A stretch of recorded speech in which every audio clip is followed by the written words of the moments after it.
along. You could have continued wheeling and not given this amazing positive message and been a role model. And undoubtedly then, probably you wouldn't have had the success that you have had. No way. No, definitely not. But for me, it was like even the message was so natural for me because it's like literally my 2 best friends been stabbed. Yeah. My other best friend growing up, his older brother was murdered. Like it was something, and even for me with the parents I've got and the kind of home situation I had, that was still so close to me. Yeah. Like my 3 best friends, like literally out of the 4 of us, it was like all 3 of them were victims in a way of knife crime. So it was like that message is so natural. But then anyone you talk to in London, no matter their background or whether you think they're involved in this or that or whatever, it's like everyone's aware, like everyone knows it's on everyone's doorstep. Like so, yeah. The message is. When did you start? It was natural. Sorry, go on.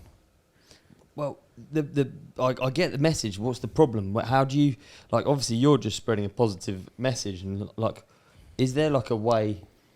What was it that you saw that needed to be changed? Well, obviously for us, we just saw that riding bikes was bringing people together, no matter what background or what area they're from, no matter what they look like, no matter how much money they come from, no matter what school they go. And the funny thing is, growing up, pretty much every other sport you get into, you're always competing against another school, or your football team's competing against the other area, and it's like it's always a competition against other people. Like it's always competition based pretty much, apart from things like skateboarding, BMX. But even then, that's not that accessible. It's not that popular in London, or like it was maybe 15, 20 years ago. Yeah.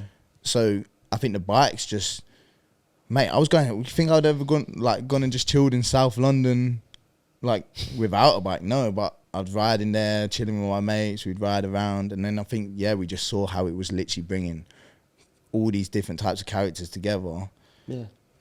Just through, and like you say, when they're doing that, they're not doing something else. Exactly. And then now it's got to the point that I know so many people in London and all these little coffee shops and got so many contacts, and people are aware of us that now we're like, we're helping kids get jobs. And there's like, I think last year we got like 5 or 6 young people into jobs into like coffee shops and bike shops and stuff. So and it's like now the community, it's like, when did you start putting these together? Like when did you take what you were doing, the riding and stuff? When did you first like go, I tell you what, I'll use this thing that I'm doing and we'll spread a message?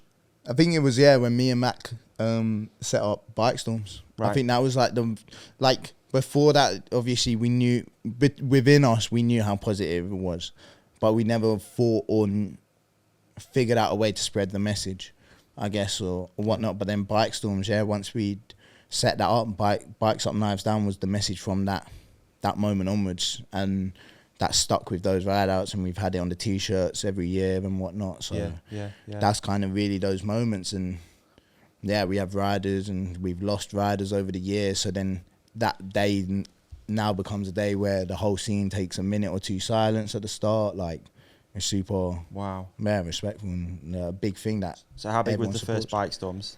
200 people. 200 people. 300 people, yeah. Right, and then you do it annually? We've had annually. Right before COVID, there was one. I think the police said 6,000 to 8,000 riders. Last year was cool. Last year was the first year I did it on my own, like completely. The other guy's taking a step back and doing his own thing. Last year, first year I did it on my own. We did, and we're trying to rebuild it off the back of COVID, and the scene obviously has its ups and downs. But last year was the biggest it was for 3 or 4 years, and we had like 3,000 there last year, and we're expecting more this year. But we had riders from Colombia, Spain, France, Portugal, all coming to South London to do wheelies. Wow. So what is the event? If you could give us an elevator pitch of what it actually is. It's the best fucking bike event in the UK. That's what it is. So it's probably one of the biggest. It's up there with like biggest, probably biggest ride, like up there with the big ride outs. But it's a day where we all come together for the message Bikes Up Knives Down. We meet up in the morning in Southwark Park.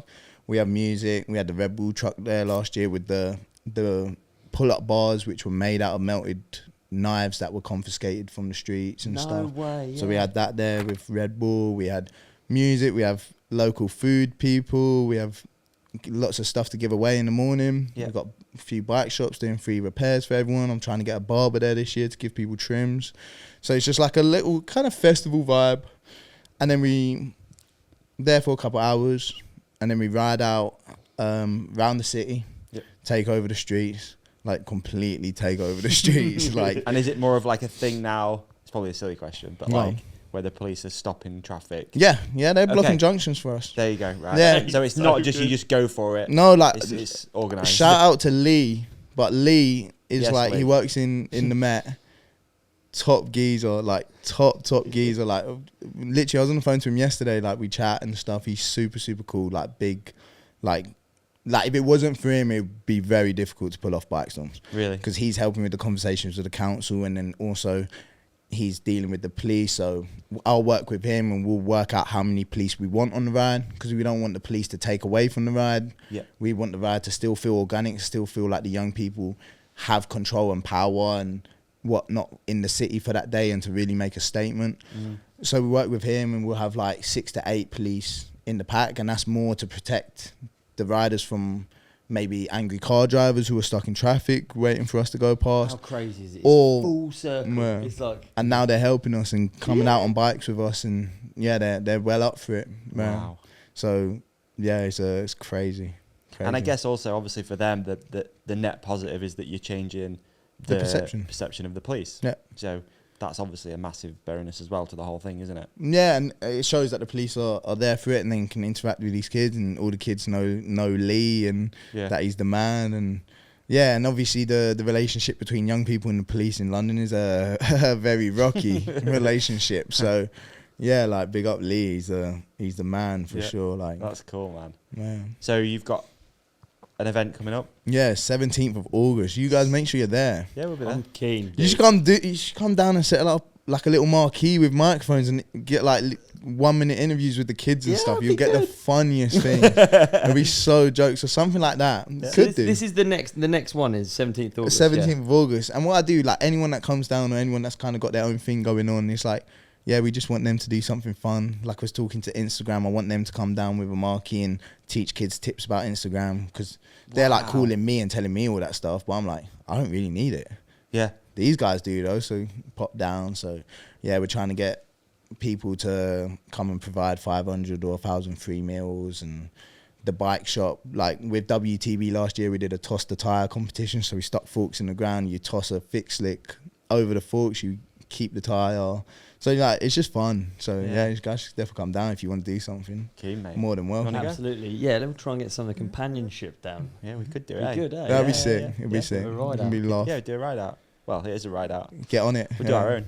Okay. Okay. Hey man, what an episode that was. You did amazing in it. And so did you. You shone like a star. You shone like a moon. Can we also put something up here that you can click on for the next episode? How about we put a subscribe up there in the middle? Yeah, We're going to put a video we think that our lovely companionship will love on your face. On my face? Yeah. So they can't see me now?